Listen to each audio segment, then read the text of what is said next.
Bismillahirrahmanirrahim. Assalamualaikum warahmatullahi wabarakatuh. Alhamdulillah wassalatu wassalamu ala Rasulillah wa ala alihi wa sahbihi wa mawalah. Amma ba'du ikhwani wa akhwati fillah rahimani wa rahimakumullah.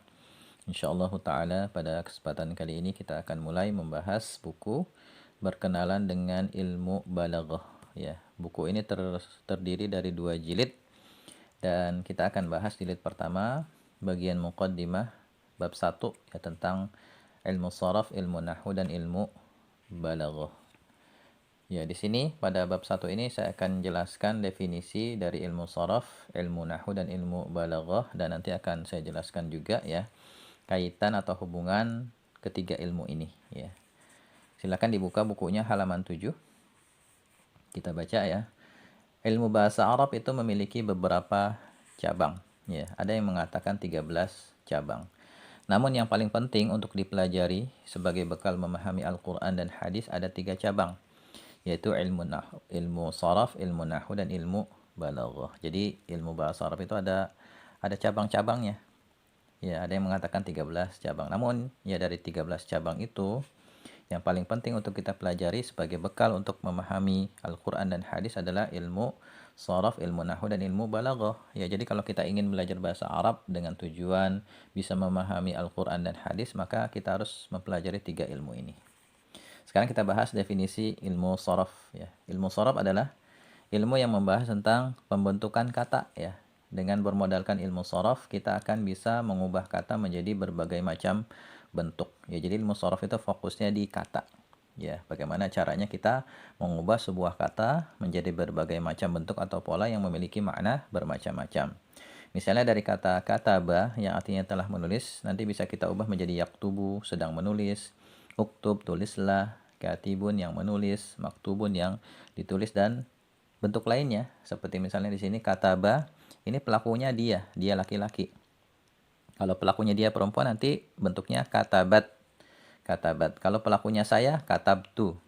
Kalau pelakunya kami, katabna, dan lain sebagainya. Insya Allah nanti akan kita pelajari dalam ilmu sharaf. Ya, bagaimana cara mengubah sebuah kata menjadi berbagai macam bentuk atau pola yang memiliki makna bermacam-macam. Ya, kalau antum pengen belajar ilmu sharaf, antum bisa belajar di buku belajar tasrifan. Ya, yang sudah saya susun ada 2 jilid, lumayan tebal, tapi insya Allah itu ya sangat bermanfaat untuk para pemula yang ingin kuat pondasinya di ilmu sharaf.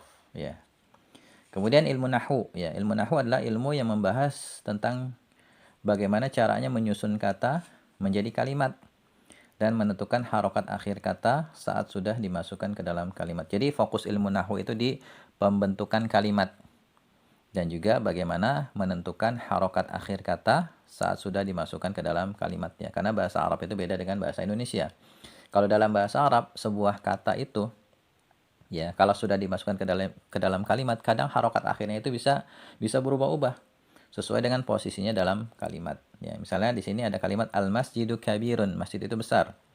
Kemudian yusolli, sedang sholat, Zaidun, si Zaid fil masjidil kabiri, di masjid yang besar itu. Ya, kita bisa lihat ya. Awalnya al-masjidu kabirun, harokat akhirnya dhammah. Tapi pada kalimat yang kedua, fil masjidil kabiri, harokat akhirnya kasroh. Kenapa bisa demikian? Ya, karena posisinya beda. Dan insya Allah nanti dalam ilmu nahwu kita akan mempelajari ya posisi-posisi kata dalam kalimat. Jadi ilmu nahwu itu fokusnya di kalimat. Ya, dan kalau antum pengen belajar ilmu nahwu ya saya sudah menyusun banyak sekali ya buku kaidah nahwu dari yang level sangat dasar hingga tingkat lanjutan. Ya, antum bisa pelajari di sana. Ya, di antaranya buku ilmu nahwu mudah itu bukunya tipis tapi ya insya Allah sangat bermanfaat bagi para pemula yang baru belajar bahasa Arab supaya dia tahu ya arah pembelajaran ilmu nahwu itu kemana. Silakan antum bisa pelajari dan e-booknya bisa di-download gratis ya. Kemudian sekarang ilmu balaghah. Ya, ilmu balaghah adalah ilmu yang mempelajari tentang cara menyesuaikan kalimat dengan situasi dan kondisi. Ya, misalnya kita ingin menyampaikan sebuah berita. Misalnya zahaba Zaidun, si Zaid sudah pergi. Ya, misalnya kita punya teman namanya si Zaid.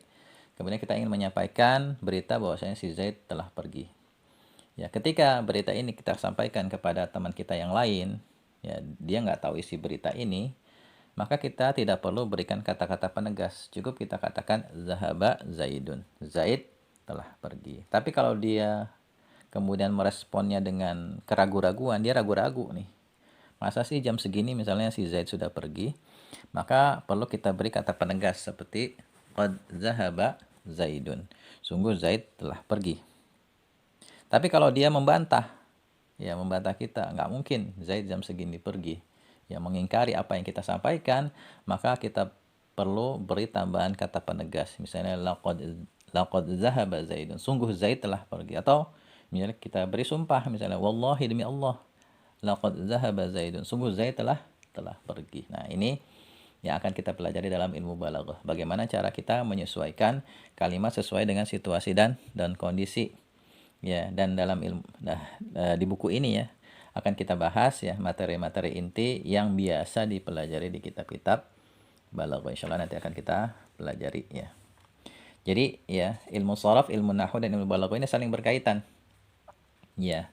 Ilmu sharaf fokusnya di kata. Kalau kita ingin ya membentuk kata menjadi kalimat, kita harus belajar ilmu nahwu. Kemudian kalau kita ingin ya menyesuaikan kalimat dengan situasi dan kondisi, kita perlu belajar ilmu balaghah. Jadi kalau kita ingin belajar ilmu balaghah, ya sebaiknya kita pelajari dulu ilmu nahwu dan ilmu sharaf. Ya meskipun hanya tingkat dasar nggak masalah ya. Nanti terus kita tingkatkan lagi. Kalau sampai tingkat menengah lebih bagus ya. Misalnya kita belajar ilmu nahwu sharafnya udah sampai tingkatan menengah, setelah itu kita belajar ilmu balaghah, itu akan lebih mudah lagi nanti kita memahami ilmu balaghah. Tapi kalau kita baru sampai tingkatan dasar, ya nggak masalah kita coba belajar ilmu balaghah, tapi dengan syarat ya, ilmu balaghah yang kita pelajari itu ilmu balaghah dengan bahasa yang mudah, bukan dengan bahasa yang sulit. Sebab banyak ya buku-buku balaghah itu yang contoh-contohnya itu sulit.